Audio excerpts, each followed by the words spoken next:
자, 안녕하세요. 자, 오랜만입니다. 또 한 달 만에 뵌 것 같습니다. 제가 지난달에 자금 흐름과 부실기업 관련해서 강의를 했었는데 앞부분만 했고 뒷부분은 못 했는데 오늘은 가능하면 앞부분부터 뒷부분까지 할 수 있도록 하고요. 실제는 앞부분을 이해를 하면 뒷부분은 다 이해할 수 있고, 실제 여러분들이 관리하는 기업들이 대부분 자금하고 연관이 있잖아요. 물론 뭐 정부 R&D 자금이 주일 거고, 또 그것만 가지고는 기업이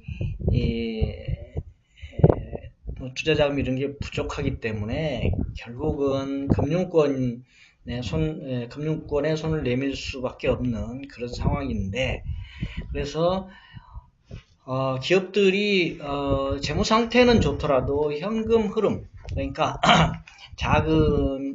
현금이 어떻게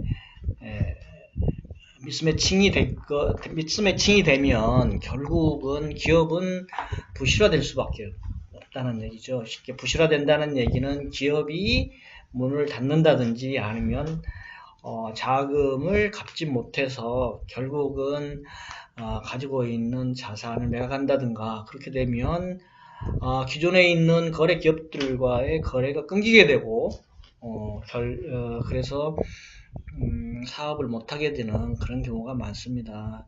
제가 이 강의를 실제 제가 오늘 오면서 제가 비즈 프로그램인가요? 뭐 비즈 거기 들어가면 한 번씩 보는데, 오늘 보니까 제가 옛날에 강의를 많이 했던 자금들 이런 것들이 뜨더라고요. 그런 것도 한번 보시고, 큰 흐름은 변하지 않았을 거니까 지금 한 기업당 100억씩 해주고 그러던데, 아마 여러분들이 케어하는 기업들은 그렇게 큰 기업은 그렇게 많지 않을 것이고요. 일단 R&D 자금 잘 하시고, 그 다음에 은행 자금, 또 기업이 유심히 보시면 여러분들이 그 자금 흐름을 알 수가 있어요. 자금 흐름을 보시고 결국 이 회사가 부실화를 사전에 예방하기 위해서는 어떻게 해야 되겠는가 하는 것들을 보시면 됩니다. 제가 지난주에 키아트에서 불러서 제가 심사위원으로 갔다 왔는데요. 보조금 지원해주는 것들에 대한 수출 바우처 사업 보조금 관련한 사업체를 선정하는 그런 에 가서 왔습니다. 그러니까 실제 이제 회계법인을 선정하는 거죠. 그런 거를 정산 작업을 하는 회계법인을 선정하는데, 저도 깜짝 놀랐는데 1년에 한 900개 업체를 지원한다고 하네요. 그래서 굉장히 이것도 굉장히 큰 규모구나.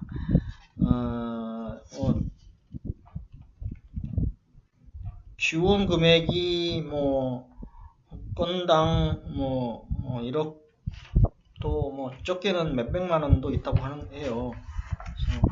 그래서 이런 것들도 여러분들이 좀 관심 있게 보시면 이런 것도 찾아볼 수 있지 않을까 보면서 강의를 열도록 하겠습니다.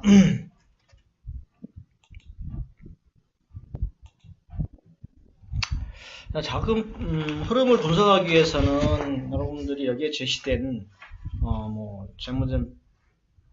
재무제표, 재무제표라고 부르면 재무상태표, 포괄손익계산서, 현금흐름표, 자본변동표, 이런 것들을 여러분들이 이해를 할 수 있어야 돼요. 그러니까 그게 보면 재무상태표와 그 손익계산서죠. 포괄손익계산서, 그 다음에 손익흐름표라고 있거든요. 자본변동표도 있고.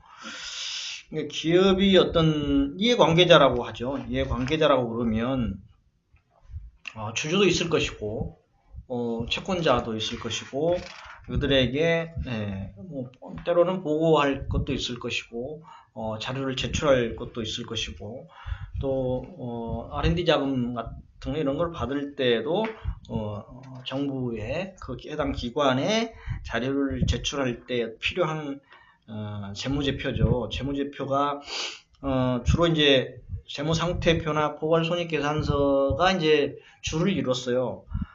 그런데 이제 최근에는 그 현금 흐름표에 대한 관심이 높아지면서 이들에 대한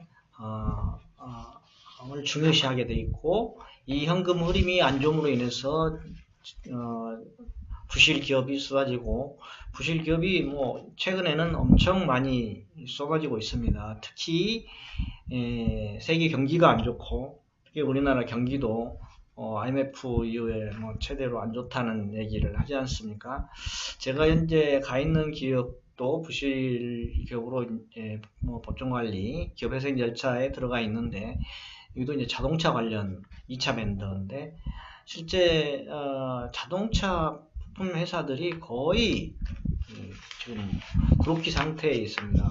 왜 그러냐 그러면 세계 경기도 안 좋은 데다가 중국에서 이제 그만큼 물량이 대폭 줄었고, 선진국들, 중국, 뭐 미국이라든지 이런 데서 현지에서 직접 뭐 만들고 뭐 이러다 보니까 그만큼 수출 물량도 줄고 국내 소비 물량도 줄고 하면서 그만큼 마진 폭이 대폭 줄었어요. 현대자동차 같은 경우도 영업이익률이 뭐 2% 정도밖에 안 된다고 하니까 결국은 그 뭐 1차 벤더들한테는 오죽하겠습니까? 근데 제가 근무하는 2차 벤더는 더 죽을 지경이죠. 더 죽을 지경이고.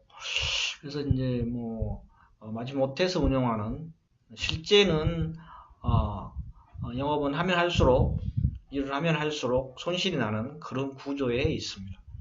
그래서 이런 기업들이 결국은 현금 흐름이 안 좋다고 밖에 볼 수 없죠.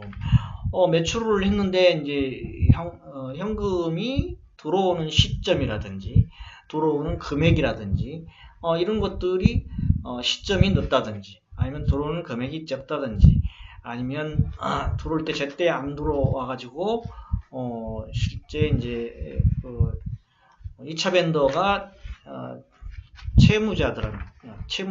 채권자들한테 지불해야 될 거를 지불을 못 한다든지 뭐 거기에는 뭐 외상으로 매입한 원자재도 있을 것이고, 또 은행에서 자금을 빌려서 이자나 원금 상환도 있을 것이고, 국가에 내는 조세 채권도 있을 겁니다. 조세 채권이라고 그러면 크게 뭐 부가세도 있을 것이고, 각종 이제 뭐 법인세 뭐 뿐만이 아니고 이제 부동산을 소유함으로 인해서 재산세 등등이 있을 겁니다. 근데 이런 것들을 제때 지불하지 못함으로 인해서 결국은 기업이 부실화된다, 이렇게 보시면 되겠습니다. 여기서 재무상태표라고 그러면 일정 시점에 재무상태를 표시한 거라 이렇게 보시면 됩니다. 대개 이제 재무상태표는 12월 말 결산 같은 경우는 12월 말일자로 자산이 어떻게 되고 자본이 어떻게 되고 부채가 어떻게 되느냐 하는 거를 어느 일정 시점에서 나타내는 보고서다. 일종의 정태적인 보고서다, 이렇게 보시면 되겠고요. 그걸로 인해서 기업의 유동성이라든지 재무의 탄력성이라든지 아니면 수익성 이런 것들을 볼 수 있는 기본적인 재무제표다라고 보시면 되겠습니다. 또한 그 다음에 그 포괄손익계산서는 옛날에 뭐 PL이라고 손익계산서로 그랬는데 지금은 공식 명칭이 포괄손익계산서라고 그러죠. 이거는 일정 기간, 주로 일정 기간이죠. 회계년도가 지나면 처음부터 다시 시작되는 일정 기간, 주로 이제 회계년도 12월 결산 법령 같은 1월 1일부터 12월 말일까지에 대해서 회계 일정 기간 동안의 경영 성과라고 보시면 됩니다. 매출액은 어떻고, 영업이익은 어떻고, 영업외 비용은 어떻고, 그 다음에 뭐 거기 안에는 일반 관리비, 뭐 급여라든지 기타 뭐 업무 추진비라든지 이런 게 들어가는 일반 관리비도 들어갈 것이고, 또 영업외 비용 지출 뭐 이런 것들이 다 되고, 뭐 법인세, 뭐 차감 전, 차감 후 해가지고 당기순위 이렇게 나온 이게 이제 포괄 손익 계산서다 이렇게 보시면 돼요. 그래서 아까는 뭐 재무상태표는 정태적인 어떤 보고서다 그러면 이거는 동태적인 보고서라고 볼 수 있겠습니다. 이런 재무상태표는 이 회사가 존속하는 한 계속 이어지는 것이고요. 손익계산서는 매 회계년 단위별로 새로 발생하고 종료하고 다시 시작하고 이런 거라고 보시면 되겠습니다.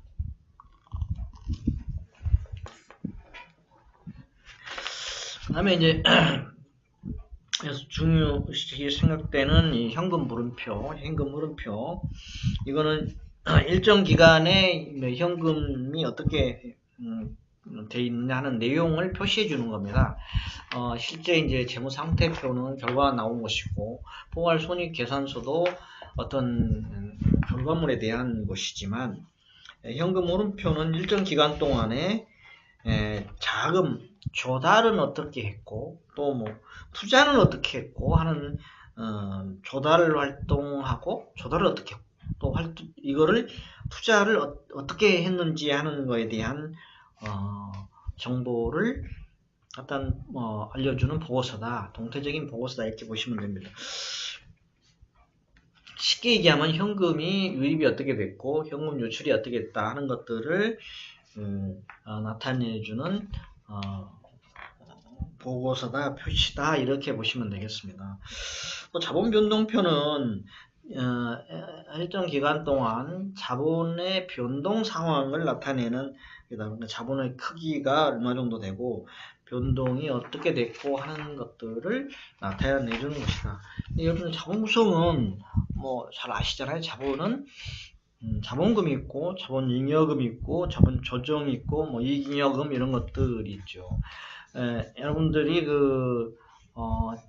재무상태표를 보시면 좌변 쪽에는 자산 계정이 있고 오른쪽에는 부채하고 자본 계정이 있죠. 자산 계정이 누계하고 부채와 자본 계정이 누계를 합친 거는 동일하다 이렇게 보시면 됩니다. 여기서 이제 현금 흐름표라고 하는 거는 그동안에는 재무상태표나 포괄손익계산서가 기업의 재무활동에 대해서만 정보를 제공하는 거에 대해서 현금 흐름표는 일정 기간 동안 현금 흐름이 어떻게 진행되어 있는지 이런 거를 정보를 하기 때문에 그동안의 재무상태표나 포괄손익계산서에서 알려주지 못했던 정보를 더 광범위하게 제공해 줄 수 있는 보고서다 이렇게 보시면 되겠습니다.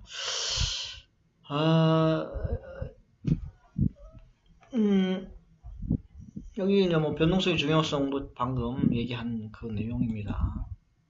그 다음에 이제 현금 흐름표 방금 얘기했던 그 내용들이 다시 한번 말씀드리면 현금 흐름표는 일정 기간 동안 현금 흐름에 대해서 뭐 어떻다라는 내용을 표시해주는 동태적인 보고서다.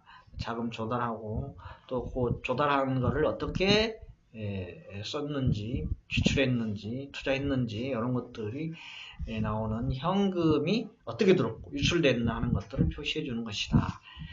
그동안에 이제 재무상태표나 포괄손익계산서에 정보 제공해 준 한계를 보완한 것이다. 그래서 이제 현금 흐름에는 순현금이라고 이제 실제 이렇게 얘기를 하죠. 그러니까 매출액에다가 비용을 하고 실제 이제 현금 지출이 없는 비용이 있죠. 이제 감가상각비를 생각하시면 쉽게 이해가 될 겁니다. 이거는 실제는 손익계산서에는 감가상각비를 차감해서 당기손익을 내는데 이제 현금 개념만 가지고 하면 매출에서 비용 지출하고 감가상각비는 지출하지 않은 거기 때문에 실제 이제 그 비용에서 뺐던 부분을 다시 현금이 지출이 안 됐던 부분은 다시 더해서 현금을 어떻게 흘러가고 있다 하는 것을 나타내는 겁니다. 그래서 이제 저희가 이제 기업에 나가 있는데 법정관리 기업에 나가 있는데 법정관리 기업에 나가면 이 순현금 흐름을 기준으로 이 기업이 현금이 얼마가 있고 이 기업은 얼마를 연차적으로 갚을 수 있다 하는 거를 이 기준으로 산정을 해요. 이 기준으로 산정을 하고 대신에 이제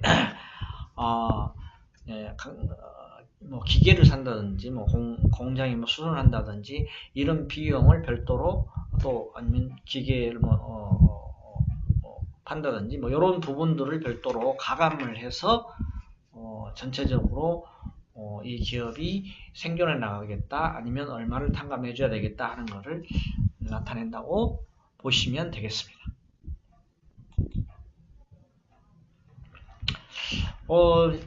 기업의 이제 구조조정 관련해서 기업 부실의 원인은 이렇습니다.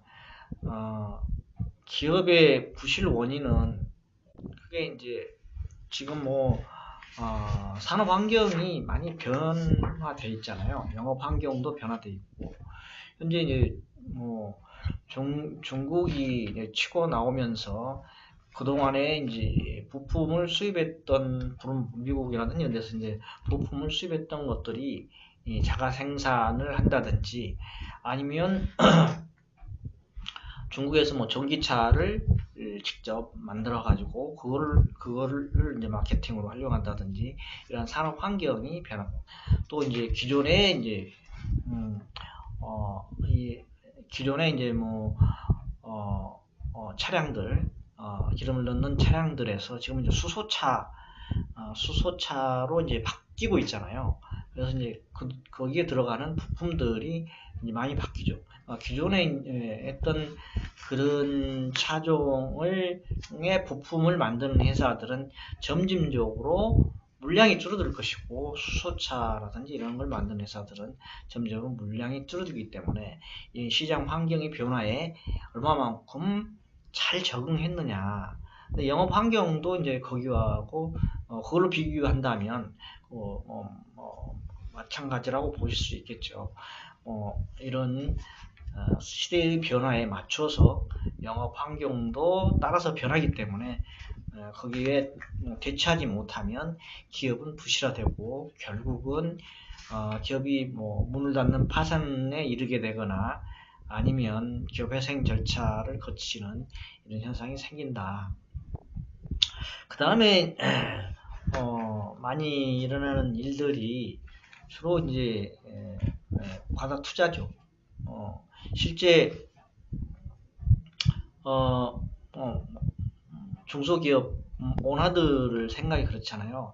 소규모로 기업을 하다가 어느 정도 좀 이게 수익이 생기면 내 공장 크게 하나만 지어가지고 내가 번듯한 회사를 하나 운영하고 싶다 이런 생각을 하고 번 돈에다가 금융기관에서 자금을 빌려가지고 공장을 세웁니다. 그런데 그 공장 규모에 비해서 당초에 생각했던 것보다 오다가 없다든지 줄어든다든지 아니면 과도기에 있는 어떤 부품을 생산하다가 그 과도기로 넘어가 버린 다음 부품이라든지 신기술이라든지 이런 걸로 인해서 넘어간다든지 그러면 이 회사는 결국은 신기술을 개발할 해서 어떤 경쟁력을 키우기까지에는 그동안에 투자한 것 대비해서 수익성이 떨어지기 때문에 결국은 기업이 부실로 접어들게 되는 거죠. 이런 경우가 굉장히 많습니다. 대부분 이런 경우입니다. 특히 우리나라는 대기업의 하청, 좀 쉽게 표현하면 협력업체로 등록해서 대기업의 오다를 받아서 운영하는 게 대부분이다 보기 때문에 대기업의 입맛에 맞춰서 공장을 그럴듯하게 만들어라, 시설 투자를 해라, 그러면 오다를 주겠다, 이렇게 얘기를 하죠. 근데 실제는 대기업에서 그렇게 해가 오다를 주는 경우도 있습니다만 실제 경쟁을 시키죠. 또 다른 기업에 이런 기업들이 있으면 대기업들이 더 유리한, 그러니까 단가 싸움, 그러니까 마진, 1차 벤더, 2차 벤더는 마진폭이 그만큼 줄어드는 거죠. 그래서 결국은 그 마진폭을 가지고 기업을 운영하는데 우선 직원들 급여도 줘야죠. 또 그 관련 세금도 내야죠. 또 원자재 사야죠. 이런 거 하다 보면 결국은 은행에서 빌린 자금에 이자도 못 낸다든지, 원금은 분할 상환하는 거는 생각도 못하는 그런 경우가 허다합니다.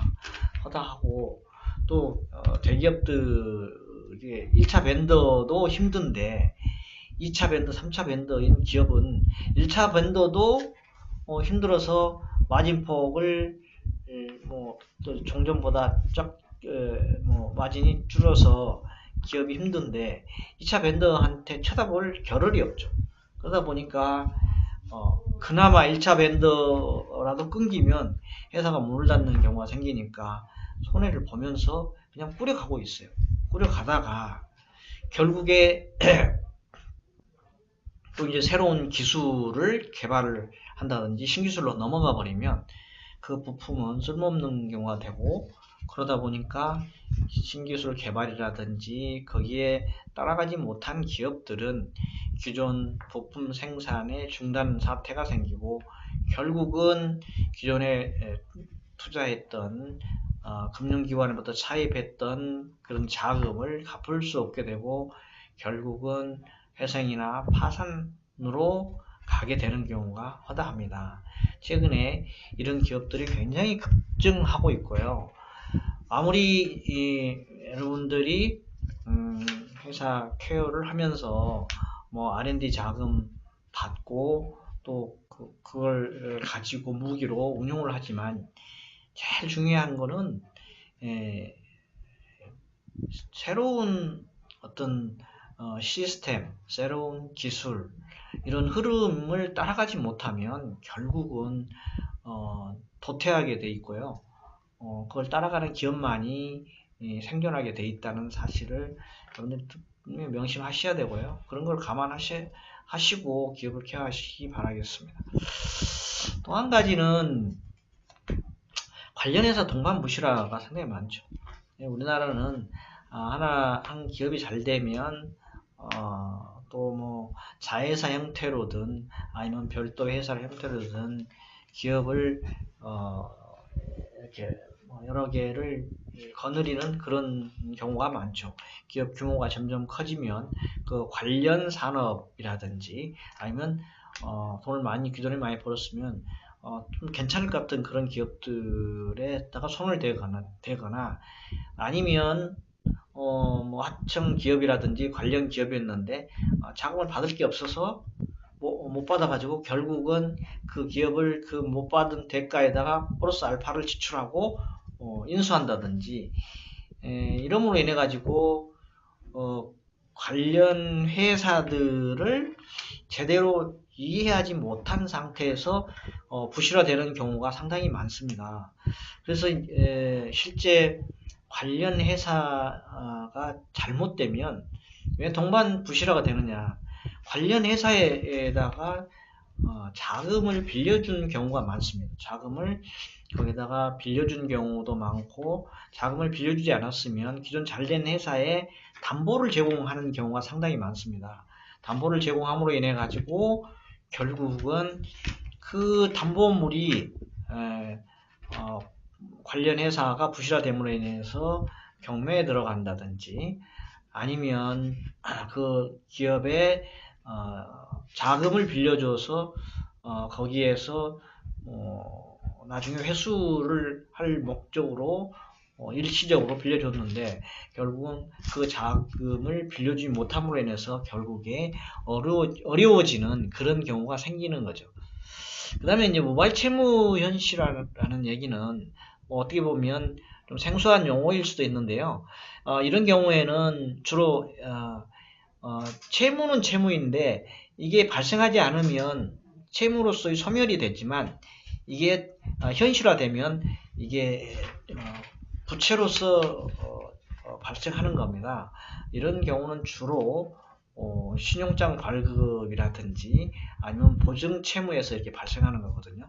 그러니까 기업이 A라는 기업에 보증을 섰다. 그러면 이게 그 기업이 그 보증선 채무를 상환하지 못하면 결국은 이 보증선 금액이 그 기업에 대해서 결국 채무자로 돼서 이 유발 채무가 현실적으로 채무를 지게 되는 그런 경우가 생기는 것이고요.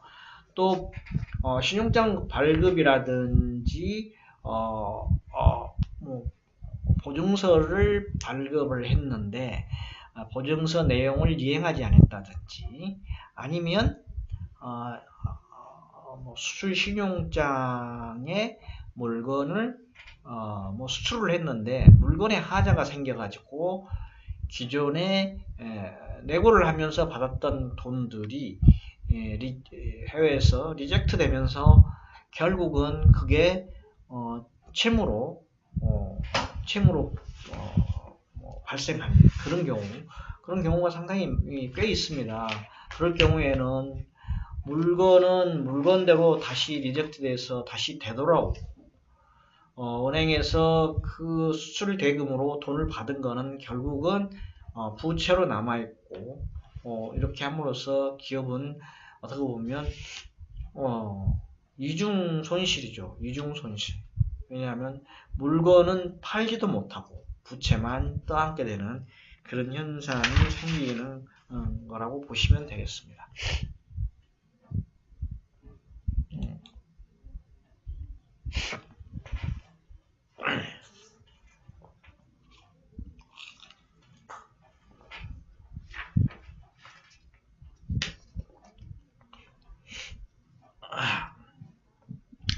이렇게 이제 기업이 부실화가 되면 기업들은 어떻게 해야 될까 하는 고민을 하게 됩니다.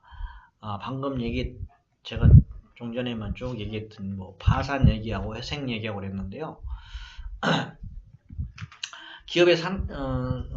기업을 꾸려가는 오너 입장에서는 결국 뭐 회생 쪽을 바라겠죠. 어떻게 하면 살아나갈까 하는 경우. 근데 이제 회생을 바라는 듯 하면서 채권자를 달래는 듯 하면서 결국은 손을 드는 경우가 상당히 많습니다. 물론 이제 가장 좋은 방법은 투자 유치를 한다든지 IPO 간다든지 기업 내부적으로 구조조정을 한다든지 자산을 매각하거나 뭐 영업을 양도하고 뭐 M&A 해서 자꾸 노력을 해서 살아가는 경우도 있습니다. 이 살아간다는 거는 뭐 M&A 뭐 한다고 해서 이제 회사가 월급장이 사장으로서 뭐 있거나 아니면 돈이 들어오거나 뭐 여러 가지 이제 경우는 뭐 여러 가지 있을 수 있죠. 그럼 뭐 영업 부분도 뭐 A라는 파트, B라는 파트, C라는 파트가 있는데 A 파트만 양도하고 B, C 파트는 운영한다든지 뭐 이렇게 할 수도 있고요. 자산 매각도 결국은 기업이 어려워지면요. 지금 공장을 돌리고 있는 공장도 매각을 하고 그 자금으로 빚을 갚고 거기에 이제 세를 산다든지 월세를 산다든지 이런 경우 대개 이제 기업 회생 들어가는 기업들은요, 자산 매각하지 않으면요, 살아날 수가 없게 돼 있어요. 그래서 결국은 초년도 내는 그 다음 년도에 자산을 매각하는 걸로 회생 계획안을 짭니다. 제가 있는 기업도 올해 공장을 매각하기로 돼 있어요. 거의 뭐 4, 50억 되는 거를 매각하고 돼 있는데, 요즘 같이 경기가 안 좋은데 그거를 사겠다는 기업이 실제 나타나지를 않습니다. 그래서 이제 정부도 고민이고, 채권자도 고민이고, 채무자도 고민이고, 이거를 법으로 처리하려고 하는 법원도 고민거리 중에 하나입니다. 참 이거를 매각하기 위한 그냥 관건이고, 또 대출을 해줬던 은행들도 이런 많은 손실을 보면서 유동화 회사의 자산을 매각을 합니다. 유동화 회사들은 이 자산을 가지고 얼마에 다시 되팔면 결국 장사니까요. 결국 장사니까 손해는 보고 물론 손해 보고 팔 수도 있겠지만 손해는 보고 팔지는 않겠죠. 금융기관에서 매입한 가격보다는 더 높게 받으려고 할 것이고요. 그래서 이제 자산 매각을 위해서 스스로 매입처를 찾는다든지, 아니면 채무자에게 종용한다든지, 아니면 그대로 부실을 끌고 가면서 연체자를 받을 수 있으면 받으면서 상황을 본다든지, 이런 방법들을 찾게 되는 거죠. 또 한 가지 관건은, 오너가 이제 채무자니까 채권자 협의회에서 워크아웃을 하는 겁니다. 그러니까 빚을 갚는 거를 이연시켜 준다는 거죠. 좀 이렇게 늦춰준다든지, 또 금리를 낮춰준다든지, 이런 것들은 이제 채권자 협의회를 통해서 협상을 거치면서 좀 그만큼 부담을 줄여주는 그런 방법이 이제 그 다음에 한 가지 있고요. 그 다음에 이제 회생하는 방법 중에 마지막 방법어가 법원에 지금까지 제가 얘기했던 그 법정 절차, 즉 요즘에는 회생 신청이라고 합니다. 회생 절차에 돌입하는 거죠. 회생 절차라고 하면 기업이 재정적인 위기에 처해 있을 때 하는 거거든요. 그러니까 현금 흐름이 안 좋아서 보증서를 발급받았는데 은행에 만기 돌아왔는데 그걸 보증서 발급을 못 해준다. 이자를 못 낸다. 그 다음에 세금을 못 냈다. 그래서 결국은 그 법에 기대지 않으면 이걸 감당해내기 힘들다. 은행에서도 대출 만기가 돌아왔는데 이걸 못 갚는다. 이자를 못 갚고 있다. 원금을 못 갚고 있다. 그래서 채권자 협의를 했는데 또 채권자에서 제대로 안 들어준다. 그럴 경우에는 법원에 이제 호소하는 수밖에 없죠. 법원에서 호소한다고 해서 이게 다 해주는 경우는 없습니다. 법원에서도 일정한 개시 법원에 이제 회생 절차 신청을 하면 심사를 합니다. 심사를 하고 오늘에 대해서 신문을 하거든요. 이제 뒤에 그 절차는 나오니까 뒤에서 얘기하기로 하고요. 그다음에 이제 회생이 안 되면 결국 이제 청산에 들어가는 방법밖에 없습니다. 청산도 결국은 이제 빚 정리하는 건데요. 오너 입장에서는 회생이 안 되면 이제 마지막 방법이죠. 법에 호송하는 방법이 있고요. 그냥 방임하는 경우가 있어요. 방임하면 우선 사업은 할 수는 있을 텐데요. 결국은 사업을 못하죠. 왜냐하면 연체고, 압류고, 조세채권이고, 그 다음에 원자재는 안 대줄 것이고, 또 오다는 못 받을 것이고, 그럼 결국은 채권자는 너희들 알아서 해라. 나는 모르겠다. 법원에 호소하기도 싫다. 그런 경우가 있고요. 아니면 이제 법원에 호소를 해서 파산 신청을 하는 겁니다.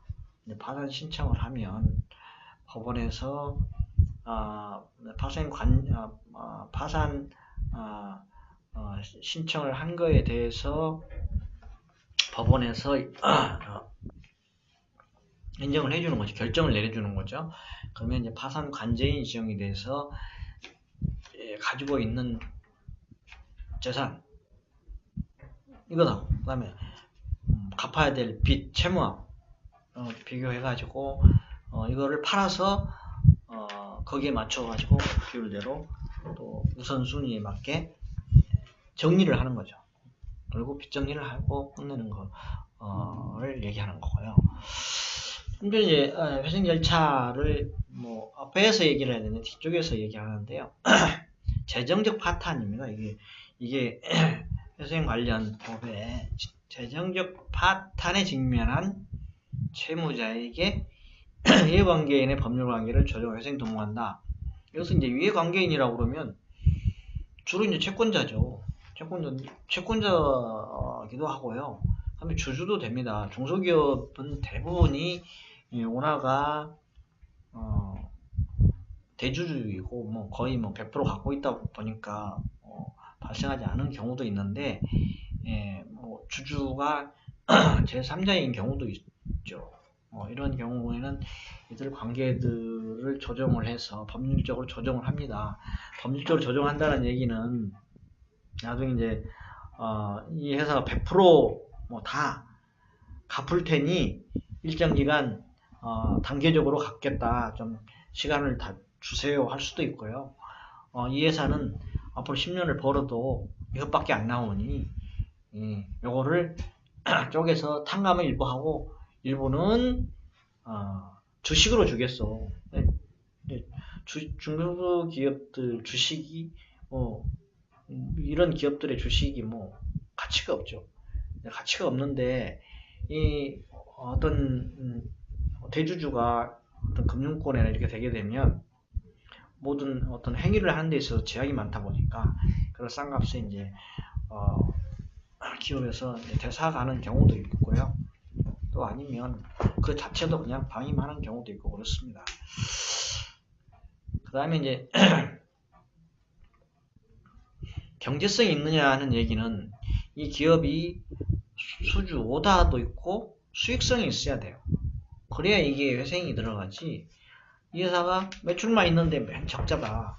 하면 할수록 손실이 난다. 이런 경우는 이제 회생 절차에 의미가 없습니다. 그 얘기는 뭐냐면 이 기업이 계속 영업을 함으로써 연차적으로 수익이 내서 지금 청산해서 빚 정리를 하는 것보다 훨씬 더 수익도 좋고 기업의 가치가 있다 라고 판단이 되면 이게 개시결정 인가를 내줍니다. 이 판단은 누가 하느냐? 조사위원이라고 있습니다. 조사위원은 누가 선임을 하느냐? 법원에서 합니다. 법원에 이제 재판장이 하는데 지금 회계법인들을 상대로 일정 요건을 갖춘 회계법인들에게 자격 요건을 주죠. 이런 분들이 이런 재무제표라든지 현장의 실사라든지 뭔 자료라든가 이런 거를 종합적으로 검토해서 실사를 나가고 해서 이 회사를 살릴 건지 죽일 건지를 결정하는 절차. 이게 기업 가치를 이제 조사를 한다 이렇게 보시면 됩니다. 조사는 언제쯤 하느냐 하면요. 회생 절차 신청을 하면 개시 결정을 해준다고 합시다. 판사가 자료를 보고 또 오나를 불러서 개인 신문을 합니다. 그래서 타당하다고 보면 개시결정문을 발송을 합니다. 개시결정문이 발송이 되면 그때부터 이제 목록 제출 언제까지 해라, 또 뭐 채권 신고 언제까지 해라, 채권 조사는 언제까지 해라 하는 이런 일정표가 같이 나오거든요. 거기에 따라서 조사위원도 선임이 되고 언제 조사하세요라고 명시가 되고 거기에 따라서 이제 조사를 하면 됩니다. 이분도 뭐 공짜로 하는 게 아닙니다. 이거 매출을 저랑 같이 대비해 가지고 꽤 많은 금액을 받습니다. 몇 천만, 수천만 원씩 받습니다. 근데 이제 그분들의 이제 결정이 1차적인 거, 개시 일정 들어가면 1차적인 거는 재판장, 판사가 결정을 하는 거고요. 거기서 안 되면 아웃되는 거예요. 끝나는 거예요. 그 다음에 2차적인 거는 조사위원이 조사를 하는 거예요. 거기서 안 되면 또 끝나는 거예요. 그 다음에 그 사이에 여러 가지 이제 일이 벌어질 수도 있는데요. 전에 이제 조사 확정 재판도 있을 수 있고요. 여러 가지 있는데, 그 다음에 이제 회생 계획안을 제출합니다. 회생 계획안을 제출하려면 채권자들의 동의를 받아야 돼요. 내가 당장 올해 빚을 못 갚으니 10년을 날아갔겠어. 다 못 갚으니 30%만 갚겠어. 30%도 이자는 못 갚겠어. 이런 그 다음에 70%는 주식으로 주는데 20분의 1로 감자를 해서 주겠어. 이런 식으로 그 안을 만들어서 채권자들한테 동의를 받아서 법원에서 결정을 하는데, 채권자들이 이제 동의를 못하면 이것도 이제 부결 사유가 되어서 또 끝나는 거예요. 그러니까 이 중간중간 끝나는 경우가 많거든요. 회생 계획안이 통과돼 가지고 법원에서 인가가 났어요. 인가가 났는데, 인가 난 이후에 이행을 제대로 못한다. 이행을 그 절차의 계획안대로 이행을 못하면 그것도 이제 또 개시 결정이 거기서 끝나버리는 거예요. 거기서 이제 그러니까 여러 단계, 각 단계마다 이 진행이 순조롭게 진행되지 못하면 거기서 이제 끝나고 결국은 이제 끝나면 원 상태로 돌아가는 거예요. 그러니까 그동안에 개시 결정이 나면 그동안의 모든 채권 채무 행위, 개시 결정 전에 발생했던 채권 행위가 동결이 되거든요. 그러니까 빚을 안 갚아도 되고, 그때까지는 이자도 안 갚아도 되고, 이제 이게 동결이 돼요. 근데 이제 그 개시 결정 이후에 발생하는 어떤 채권 채무라든지, 내지는 이제 급여라든지, 조세라든지 이런 것들은 공익채권이라고 해서 그거는 다 줘야 돼요. 다 줘야 되고, 그 전에 발생한 거는 이제 공익채권도 있고, 회생채권도 있고, 회생담보권도 있고, 이제 그건 분류해가지고 거기에 따라서 법원의 허가를 받아서 지출하는 겁니다. 그래서 이제 여기 쭉 나온 거는 개별적인 권리 행사를 제한하고 금지하고, 기업 가치를 평가하고, 이건 조사위원이 한다고 그랬죠. 채무 조정하는 거는 이제 채무자와 채권자 간에 서로 의견 상충된 부분은 조정하고 이렇게 하는 거죠. 그래서 집단적인 의사 결정이라는 거, 이거는 각 채권자 혼자 이게 나는 이렇게 하는 게 아니고 다 법원에서 일정 비율이 있습니다. 일정 비율에 맞으면 법원에서는 땅땅땅 두드려서 인가가 나고, 비율이 안 맞으면 재판장이 이제 결정하게 달려 있어요. 이거는 부결이다. 아니면 조금 이제 채권자들 다시 불러가지고 의견을 들어본다든지, 채무자 의견을 들어본다든지 그래가지고 결정을 내리는 경우가 있습니다. 원칙적으로는 요건이 안 되면 부결된다고 보시면 됩니다.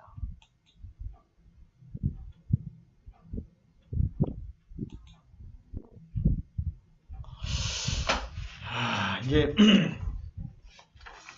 재무분석 통해서 이게 요 부분이 어떻게 보면 우리는, 제가 현역 때는 이런 걸 이제 항상 기업을 가면 또 기업의 어떤 재무 상태를 본다든지 보면 기업을 방문한다든지 보면 유심히 보는 것들이 이런 겁니다. 이걸 보면 기업이 부실 징후를 판단할 수가 있어요.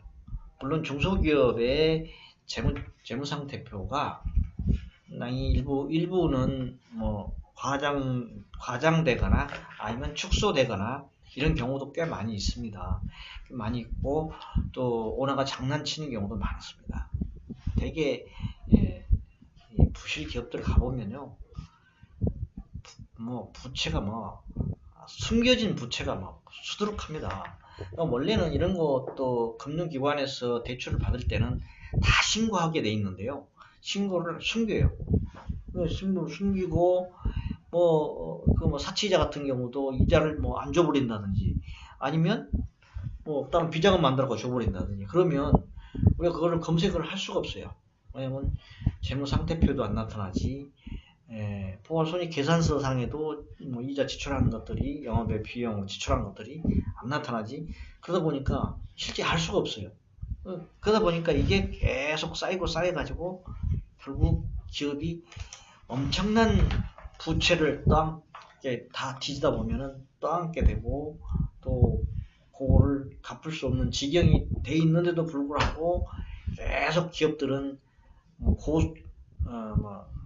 고연봉자로서 뭐 친척까지 동원해가지고 빼먹을 거 다 빼먹고 또 뭐 심지어는 뭐 세금계산서를 뭐 왜곡해가지고 뭐 한다든지 뭐 여러 가지 장난을 치는 경우들이 꽤 발생이 됩니다. 되게 그런 기업들 이렇게 한번 뒤져보면요, 아이고 말도 못합니다. 말도 못해. 어떻게 보면 종업원들 급여도 제대로 못 받죠. 퇴직할래 퇴직금 못 받죠. 또 금융기관들 뭐 기업 재무구조 좋다고 해갖고 대출 왕창 해줬는데 뭐 신용까지 않고 해줬는데 그거 뭐 못 갚고 부실화됐죠. 이자도 못 받는데 원금까지 못 받게 되죠. 이게 어떻게 보면 또 국가는 세금은 그 당시에는 받았는데 이게 그 이후로 부가세도 안 내지, 뭐 보유세도 안 내지, 여러 가지 이제 문제가 발생하는 거죠.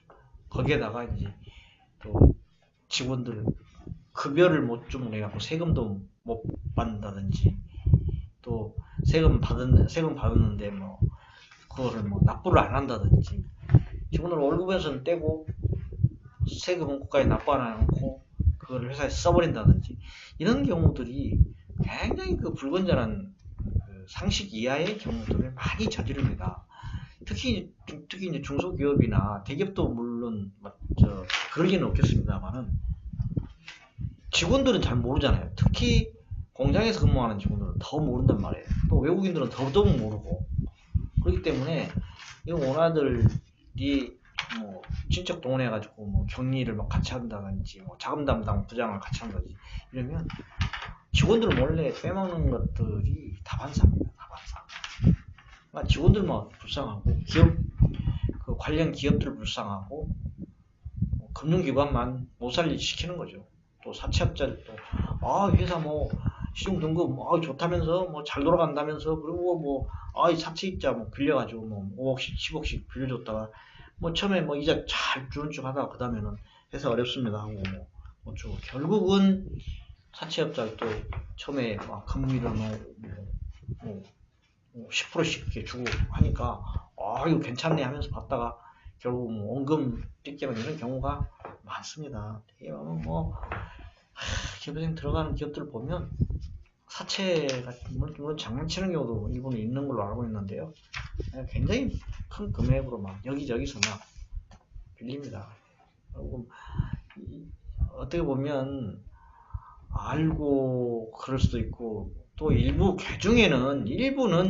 회사를 살리기 위해서 뭐 그런다고 볼 수도 있죠. 내가 회사를 살리기 위해서 그런 경우도 있는데 제 개인적인 생각은 굉장히 드물다고 생각합니다. 자, 재무 분석 이렇게 하시면 됩니다. 대개 이제 금융기관에서는 3년치 재무제표를 보거든요. 3년치 재무제표를 가져와라 이렇게 하는데 뭐 또 5년치를 보는 R&D 자금 같은 거 뭐 5년치도 보기도 하고요. 또 이게 기업회생 들어간 기업도 5년치 몇 개 보고 하거든요.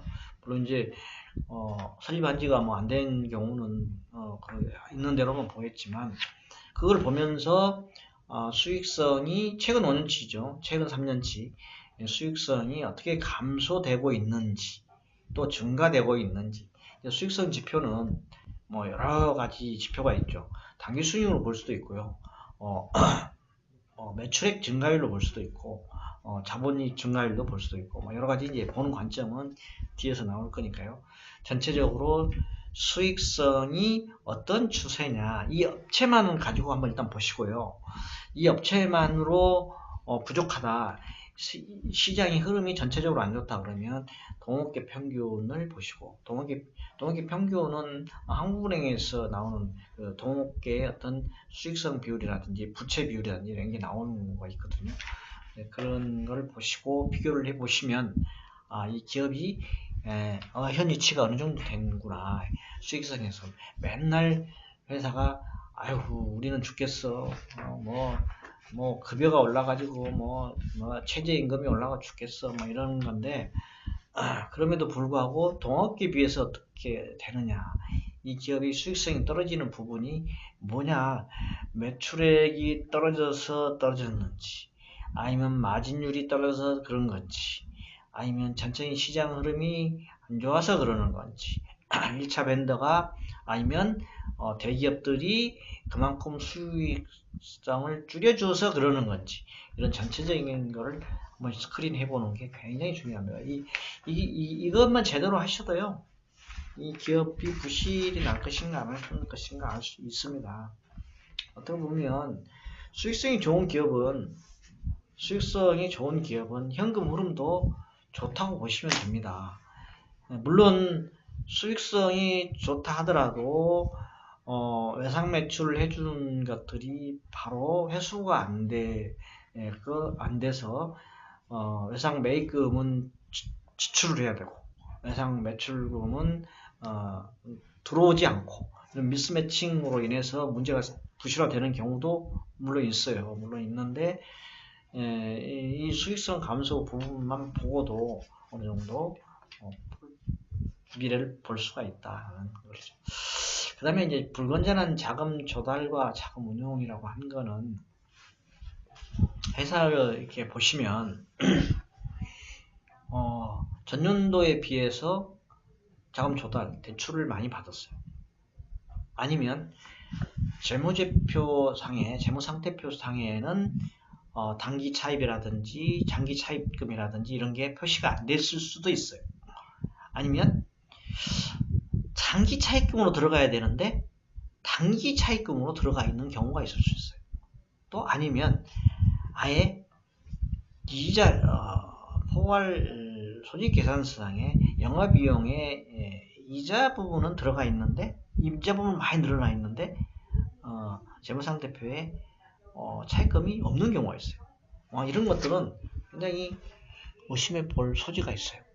또 거기에 따라서 자금 조달을 했으면 거기에 맞게 운용을 해야 되는데 이거를 어디에다 썼는지도 유심히 볼 필요가 있어요. 왜냐하면 뭐 그러지는 않겠지만 단기 차입을 해가지고 뭐 단기 차입금 우선 땜빵 하는 거라든지 아니면 사채이자를 먹는다든지 아니면 이 운용이 가수금 가지금 이런 데에다가 손을 대서 그쪽에다가 써버린다든지 아니면 더 나쁜 말로 하면 조달해가지고 오나 주머니로 들어간다든지 이 조달이 융통어음 같은 거 이런 거를 발행해가지고 자금이 엉뚱한 데로 빠져나간다든지 이런 경우를 유심히 볼 필요가 있습니다. 기업이 막다른 골목에 드러나면 이런 쪽에 굉장히 많이 발생합니다. 많이 발생해요.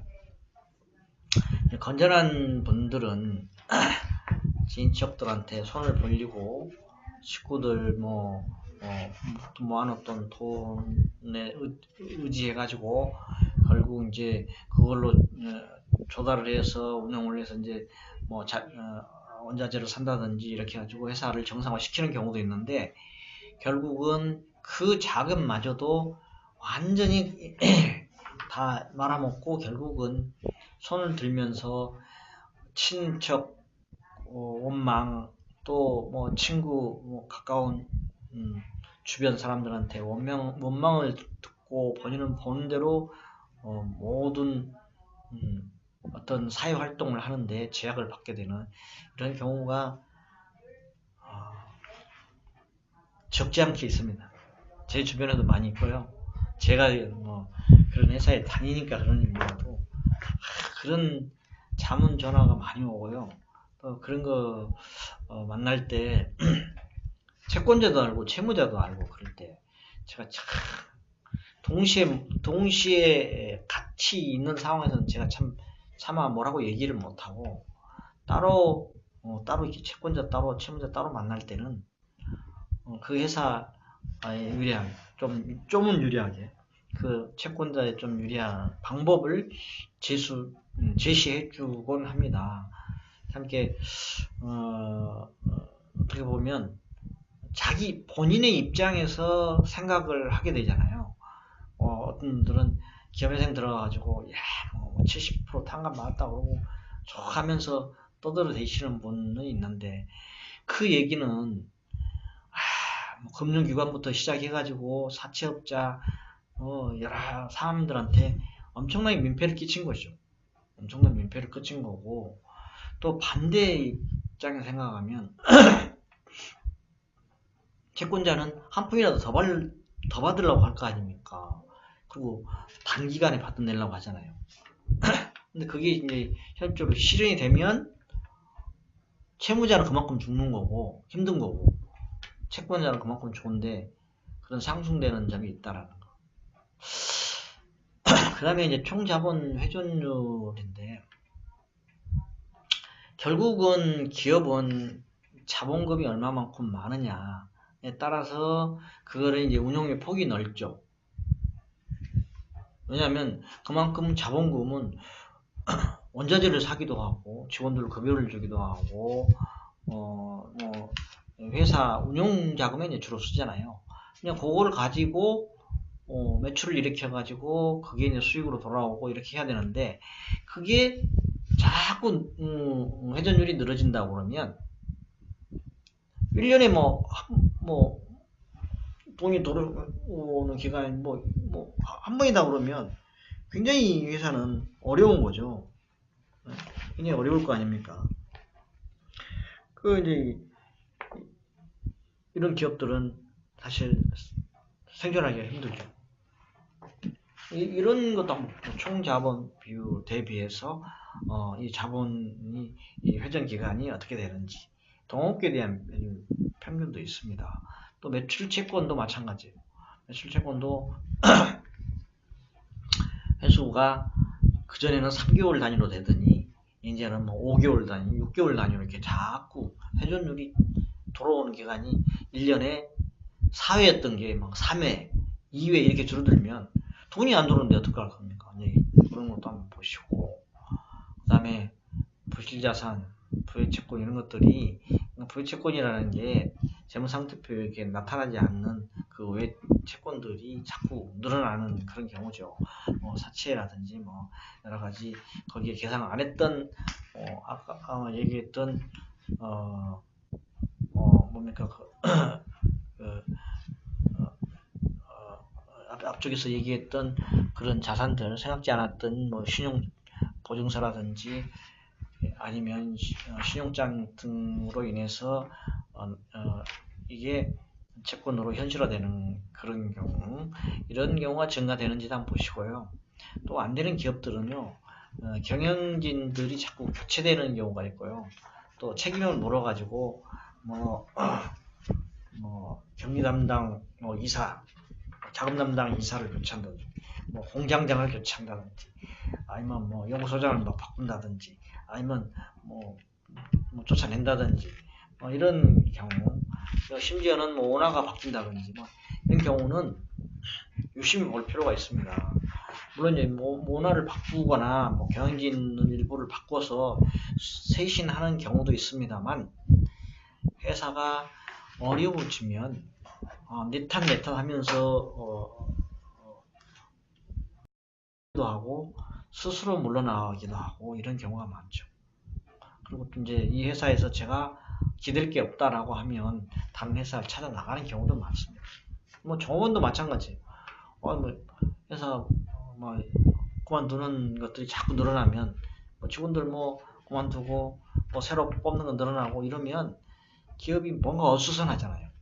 그리고 요즘에 종업원들도 똑똑합니다. 똑똑하고 또 뭐 외국인들도 뭐 지금 뭐 최저임금으로 좀 많이 받기는 합니다만 외국인도 뭐 월급 제때 안 나오거나 뭐 하면 당장 지인이 나름대로의 어떤 그 틀이 있어요. 그뭐 여러 가지 정보를 얻는 틀들이 있거든요. 그래서 뭐 노무사도 있고 쟤네들끼리 뭐 상담하는 그런 변호사도 있고 지금 국내에 먼저 들어오는 선배들도 있고 뭐 이래가지고 그런 모임도 있고 해가지고 정보 교류를 자주 합니다.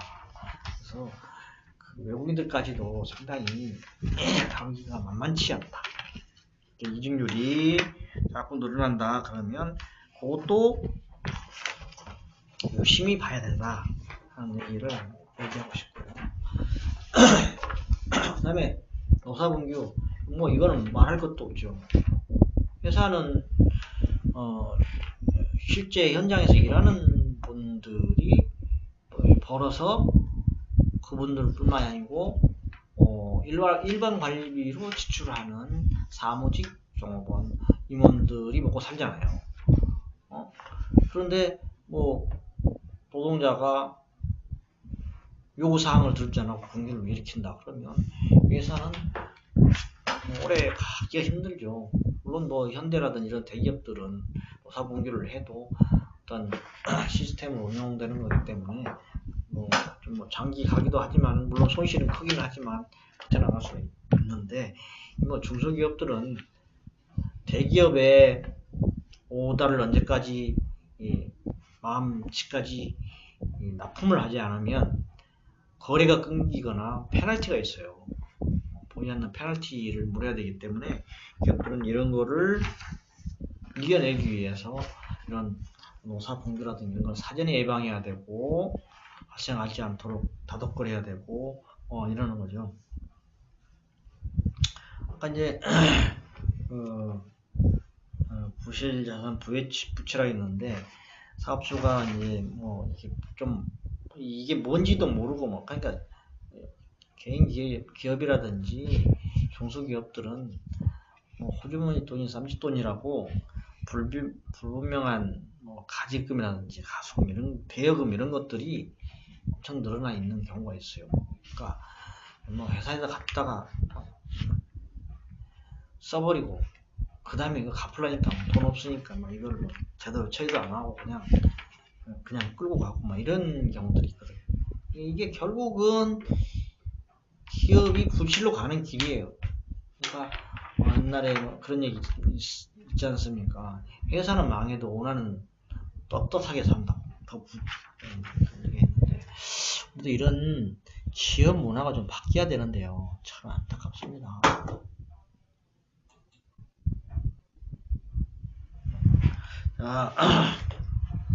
기업 부실 예측하는 재무 비율입니다. 이 비율만 한 몇 개만 아셔도 여러분들이 이게 다 알 필요 없습니다. 자기자본 비율, 유동 비율, 이거 하고 저기 뒤에 매출 원가라든지 이익률과 재무적 비율 이 정도만 알아도 뭐 많이 아시는 거예요. 자기자본 비율은 총 자본분의 자기자본 비율. 이게 비율이 어느 정도 되는지 이게 10%도 안 된다 그러면 부실 기업이다 이렇게 보시면 되고요. 한 45%, 50% 가까이 되는 기업이 한 평균 정도 된다 이렇게 보시면 됩니다. 그러니까 총 자본분의 자기자본 비율 거의 100 그러면 퍼센트가 나오잖아요. 10%가 안 됐다. 자본 비율이 너무 낮다. 보시면 됩니다. 근데 이제 물론 업종에 따라서 그 표준 코드, 업종 코드에 따라서 평균치가 좀 다르죠. 하긴 한데 그렇게 좀 보시면 되고, 그 다음에 유동 비율은 자기 자본분의 유동 부채입니다. 자기 자본분의 유동 부채. 자본금이죠. 자본금에다가 유동 부채. 1년 이내에 갚아야 될 여기 유동 비율이 아니라 유동 부채 비율입니다. 여기 부채 비율인데 유동 비율이라는 지난번에 한번 고친다고 하는 거를 안 고쳤네요. 유동 부채 비율로 고치겠습니다. 고칩시다. 고치고 합시다.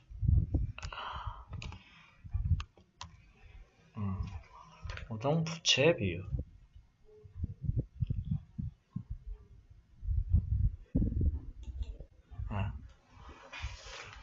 유동 부채 비율입니다. 유동 부채 비율은 자기 자원분의 유동 부채. 유동 부채는 1년 이내에 갚아야 될 부채를 얘기하는 거예요. 이게 200%가 넘는다. 자기 자본의 2배가 넘는다. 1년 내에 갚아야 될 게. 그러면 이거는 부실하다. 근데 통상 100%가 안 됩니다. 100%가 안 돼요. 그 다음에 재고자산 대 순전자본. 그러니까 재고자산분의 순전자본. 이것도 50%가 안 돼야 됩니다.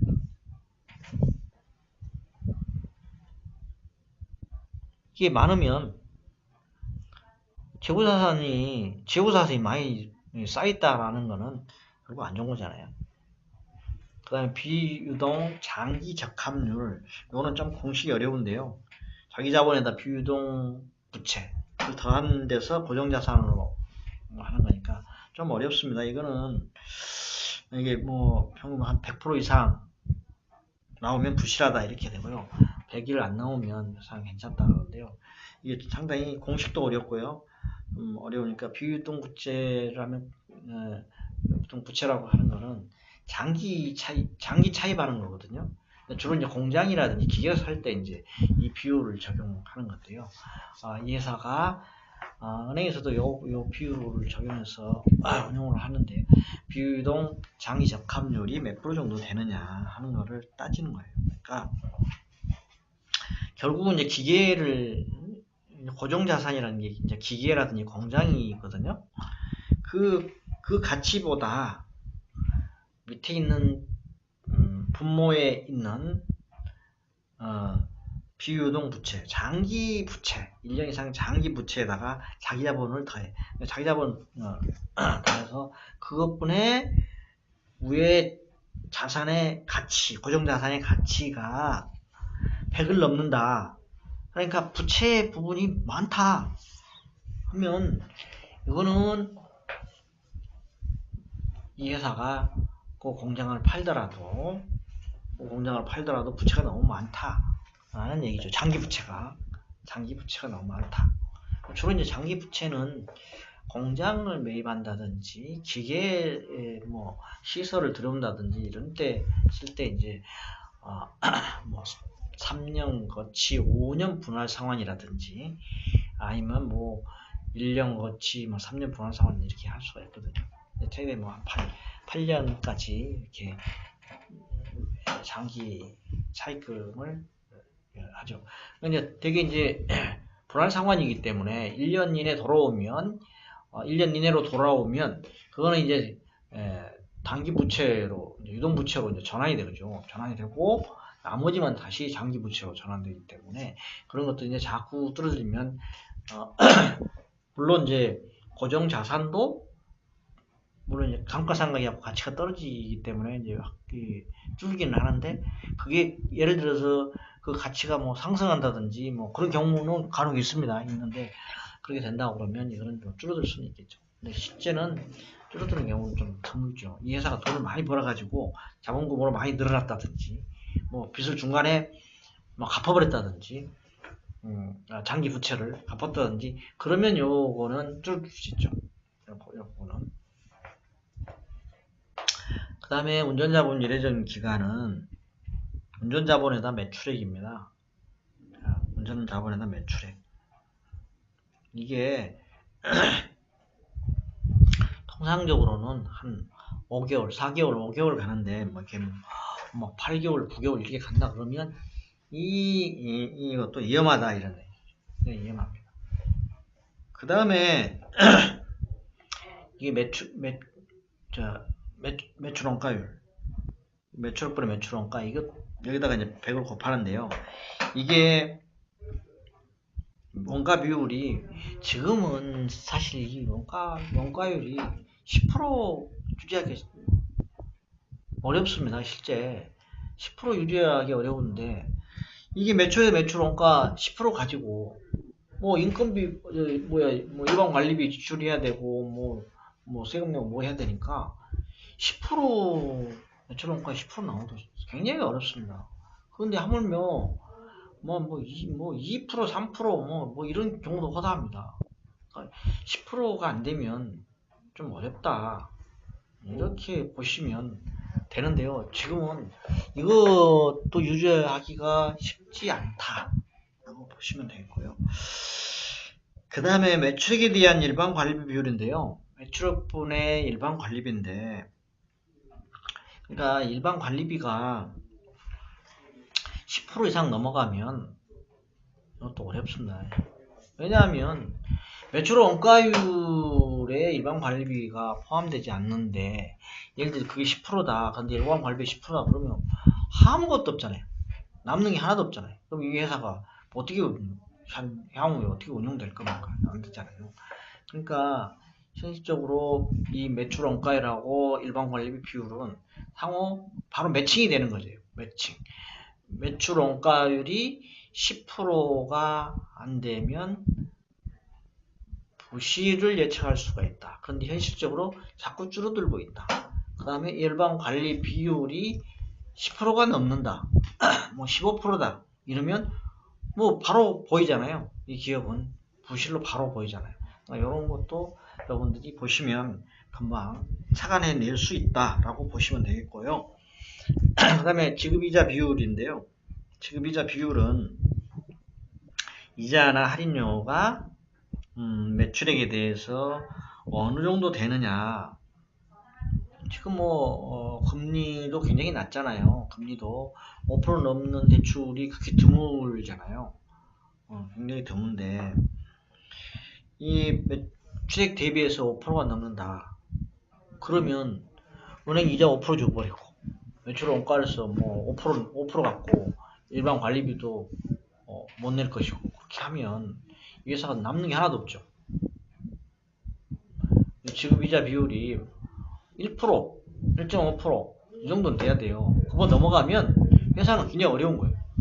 그러니까 지급이자 비율이 어느 정도 되는가 보세요. 그러니까 요 매출 원가율, 일반 관리비 비율, 이자 지급이자 비율 요 관계를 보시면 금방 이 회사가 살아날 것인가 어려운가 하는 거를 알 수 있습니다. 이익률도 마찬가지로 영업이익률, 영업이익이 매출액이죠. 매출액이 영업이익. 이것도 금방 아까 위에서 얘기했던 것도 알 수 있고, 그 다음에 매출액 지급이자 비율, 요 두 관계, 요 관계도 여러분 보시면 쉽게 알 수 있습니다. 그러니까 매출액 지급이자율이 영업이익률보다 크다. 그러면 이 회사는 당장 부실하는 거죠. 그럴 거 아니에요. 이자 지급할 돈도 없다는 얘기예요. 더 크다라는 얘기는 그만큼 이 회사는 부실에 직면해 있다 이렇게 보시면 됩니다.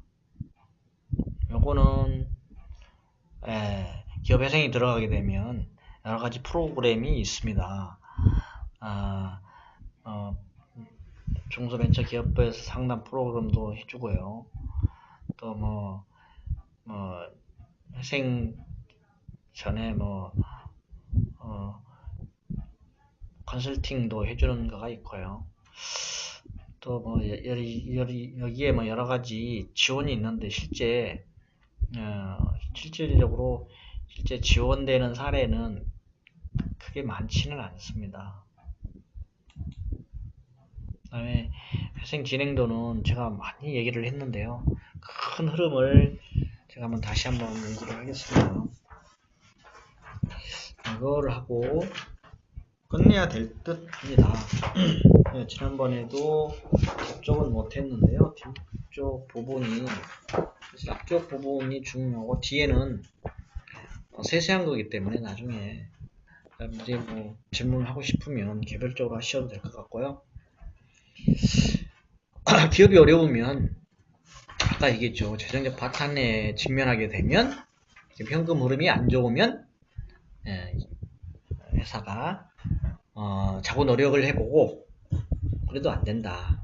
만약에 워크아웃 신청도 해보고 또 안 된다. 그러면 결국은 법에 호소하는 수밖에 없죠. 그러면 법에 호소를 하면 법에서 심사를 하고 신문을 내서 통과가 되면 개시 결정을 내리게 된다. 그러면 개시 결정에서 심사를 해서 개시 결정을 하면 그 다음에 이제 관리인 선임을 해요. 관리인 선임은 대부분 CEO가 하게 돼 있고요. 아니면 이제 채권자들이 그 사람은 여러 가지 자금 횡령이라든지 그동안 행적이 불순해서 이 회사를 말아먹은 거는 CEO다라고 건의를 하면 제3자를 관리인으로 선임을 합니다. 예, 거기에 채무자이자 관리인이기 때문에 관리자는 이 회생조차를 공정하게 관리해야 될 책임이 있는데 채무자이기 때문에 돈을 빼먹는다든지 자기한테 유리하게 채무자에게 유리하게 하는 행동을 못하도록 하기 위해서 저 같은 사람이 거기에 CRO로 법원에서 임명을 해서 저 같은 사람들이 가서 일을 합니다. 그래서 관리인을 견제도 하고 법원에 보고도 하고 또 이분들이 업무를 모르니까 업무를 가르쳐주고 자금 관리 같은 거 이런 일을 하죠. 그 다음에 이제 개시 결정을 내린 다음에 그 다음에 채권 조사를 합니다. 채권 조사를 물론 채권 조사 직전에 채권 목록을 제출해라.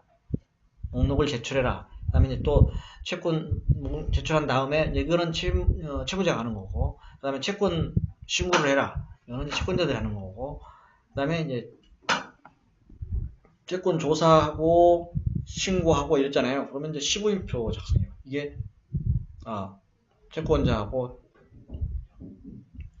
채무자하고 이거는 맞다 틀리다 이제 서로 이제 보고 결정을 내리는 거죠. 내리고 그 다음에 이제 관리인 선임할 때 조사위원을 동시에 선임을 하는데요.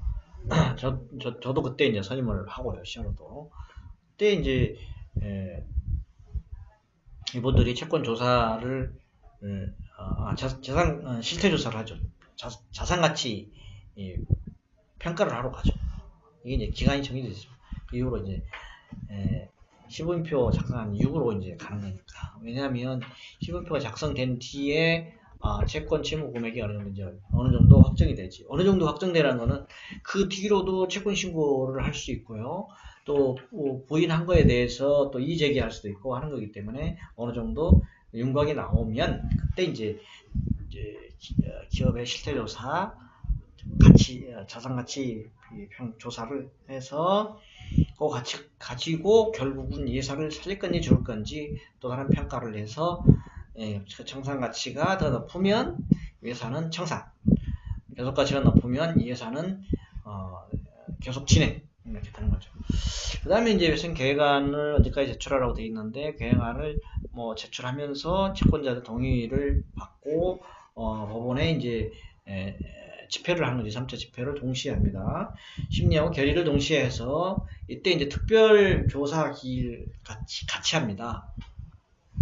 이때 이제 그동안에 신고를 못했던 부분이라든지 누락된 부분들은 이때 같이 해가지고 이제 법원에서 결정을 내리는 절차를 거칩니다.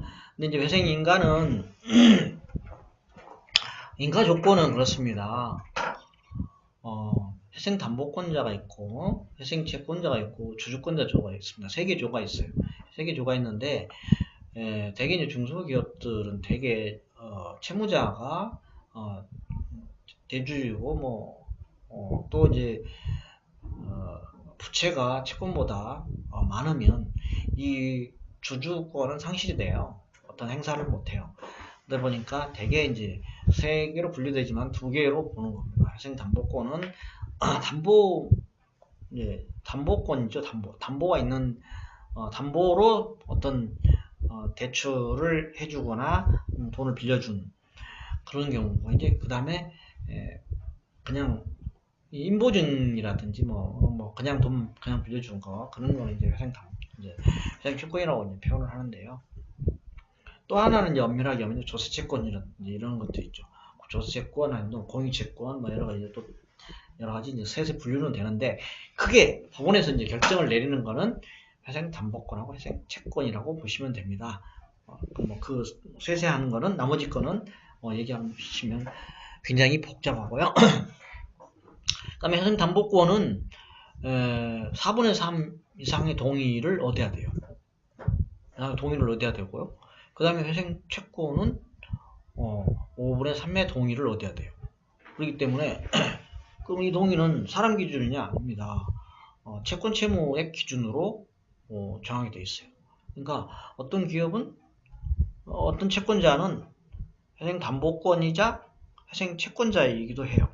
왜냐하면 A라는 은행이 이 기업에 대출을 50억을 대출을 해주면서 40억은 담보로, 또 10억은 그냥 신용으로 해줬다. 그러면 40억은 담보권, 회생담보권, 10억은 회생채권, 이렇게 분류가 되거든요. 그러면 그 기업은 회생채권자이자 회생담보권자예요. 근데 이제 다른 기업들이 회생담보권이 없다.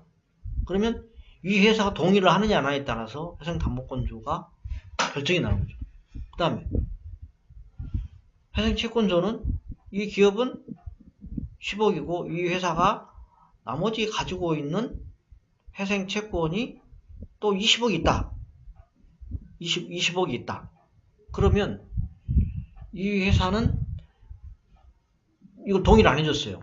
그러면 나머지 20억인 회사가 동의를 해줬다. 그러면 3분의 2 이상 동의를 구한 거잖아요. 그러면 회생채권자는 동의를 받은 거고 회생담보권은 동의를 못 받은 거예요.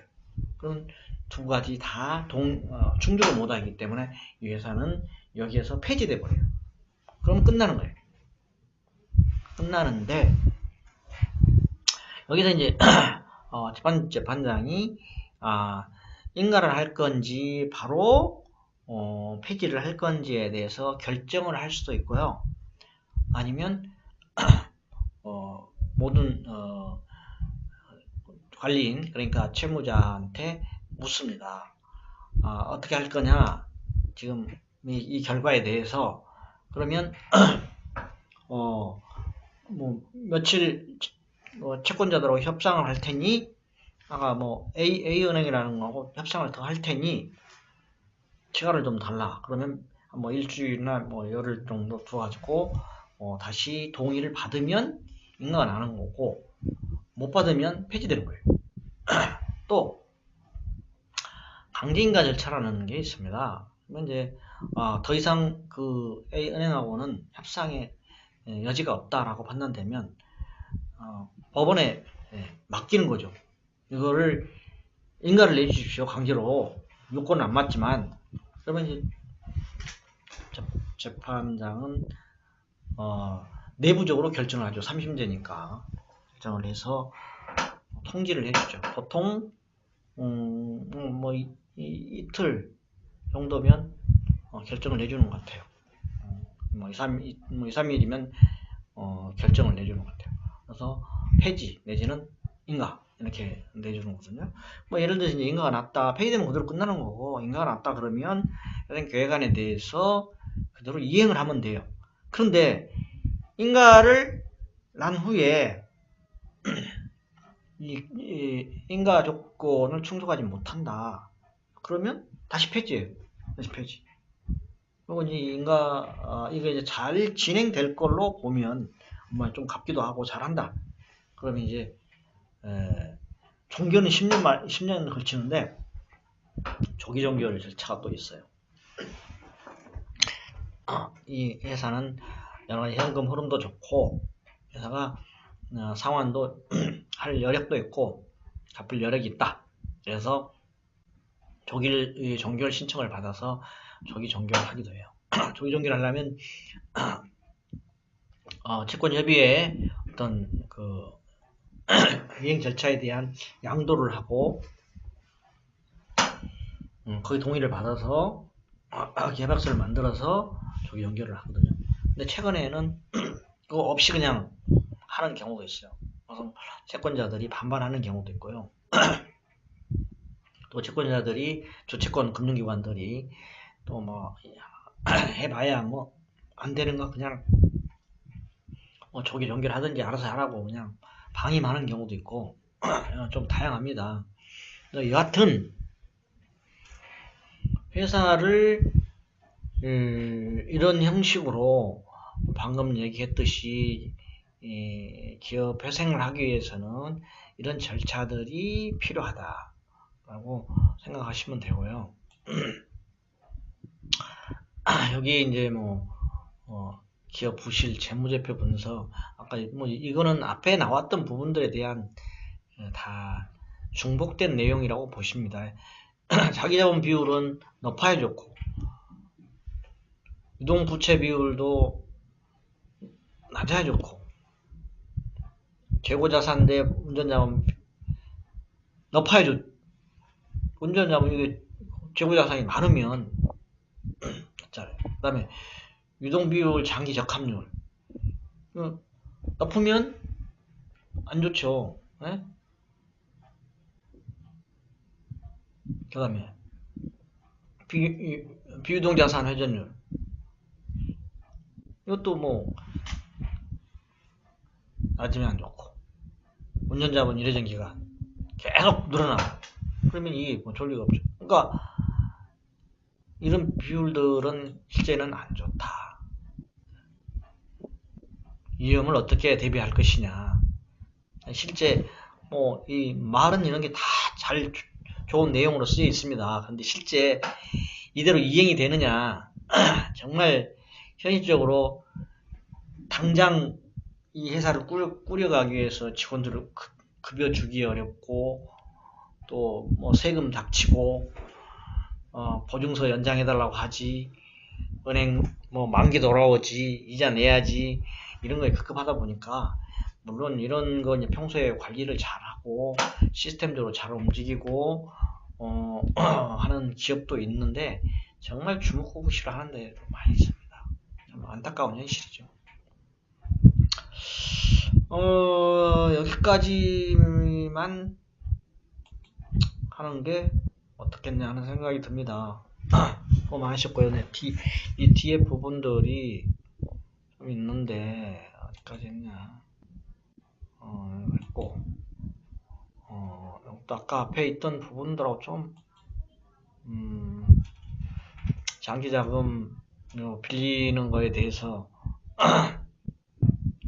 장기자금은 제가 얘기했죠. 시설자금이나 산비투자 이런 걸 할 때 많이 쓰는 거고 타인자본 의존도가 타인자본이라는 게 빚입니다. 빚. 예. 그 다음에 이제 이 부채 상환 계획을 얼마만큼 잘 됐느냐. 지금 배당 정책은 좋은 기업들에 대해 해당하는 얘기고요. 물론 회사가 회사가 좋아가지고요. 오너들이 배당을 수억씩 받아가는 회사들도 있습니다. 근데 실제 기업이 구조가 제대로 충당금 설정이라든지 감가상각을 제대로 안 놓고 이익 많이 났다고 배당 왕창 해가버리는 그런 회사 있거든요. 그런 회사들은 진짜 경계해야 될 회사입니다. 빈 껍데기밖에 없는 회사들이거든요. 그냥 수익성 관련 지표 같은 것도 배당 성향이 높으면 회사가 좋으니까 배당성이 높은데요. 결국 그만큼 이익이 났던 부분들이 적립된 부분들이 빠져나가기 때문에 회사는 개인은 좋을지 모르는 회사는 그만큼 쪼들른다. 이게 단기 적응 능력에 대한 지표고요. 장기에 대한 지표고 현금 프로필 유용성은 아까 앞에서 얘기했던 내용들이고 현금 흐름표 구조는 현금 유출은 이 영업 투자 재무 활동, 현금 유입은 또 영업 투자 재무 활동에서 발생하는 것이다. 이렇게 세 부분으로 이렇게 나눕니다. 영업 활동에서 현금이 얼마만큼 나갔고, 투자 활동에서 얼마 나갔고, 재무 활동에서 얼마, 이렇게 현금 유입 유출을 이렇게 구분해서 표를 만든 게 이게 현금 흐름표거든요. 그러니까 이렇게 세세하게 볼 수가 있죠. 뭐 포괄손익 계산서만 보면 이거 쉽게 볼 수가 없잖아요. 근데 이거는 전체적인 흐름을 볼 수 있으니까 좋다 보시면 되겠습니다. 자, 오늘은 여기까지 하겠습니다. 자, 수고 많이 하셨습니다. 감사합니다.